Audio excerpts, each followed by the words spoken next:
I've taken a little perverse pride that so many of my teachers and probably so many of my rabbis found me more challenging than anyone else they'd ever dealt with. And I took a perverse pride in this as I'm an independent thinker. But I think most of the reason that I was so challenging is that I simply had undiagnosed, untreated ADHD. I'd like to think that medicated my ADHD medication are much less challenging, because if someone is needlessly challenging and you have to deal with them, it's exhausting and that hurts you, right? People who take energy from you, who sap you, who take up a lot of bandwidth, they are hurting you. So it's not a good thing to be going around hurting innocent people by demanding so much of their attention and bandwidth, and they're kind of stuck with you as a teacher or a rabbi or a preacher or a boss. It's not a good quality to have. So one of the ways that my Filipino girlfriend was bad at reading social cues, and she's the only girlfriend I know of that has died. Right? She died a few years ago. Christine was her name. One example of how she was bad at reading social cues is that I never talked to her about converting. We just fell into bed together. And then she took it on herself to start a conversion program.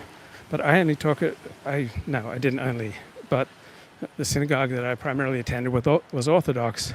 But she went off and got started in a conservative conversion program, which is not going to cut it in Orthodox Judaism.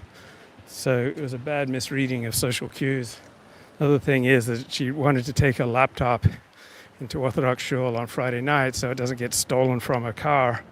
Right? You don't bring a laptop into an Orthodox shul on Shabbat. And then she worked at a public radio station. When we were walking with friends, she'd encourage them to call in and donate during their pledge drive. But she also had some funny insights into me. So she was once at a Shabbat lunch, and the host of the lunch, a rabbi, was talking about what a beautiful community they have. But there are some people that my girlfriend needed to watch out for, and then he named me.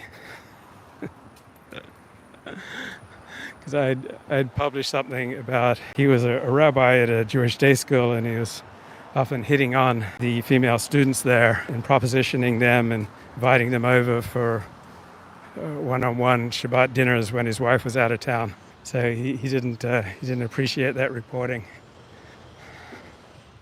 And it was also a little awkward because we went to the same synagogue. So I left his name out of my reporting. And I remember on Yom Kippur, he walked over to me and thanked me for leaving his name out of it.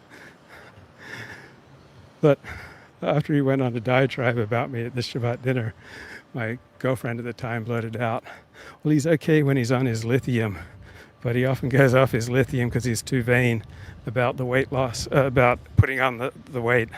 Lithium tends to bloat you. And it's true. I enjoyed the calming, moderating effects of lithium, but I didn't enjoy the weight gain and the drooling and the metallic smell that it would give me.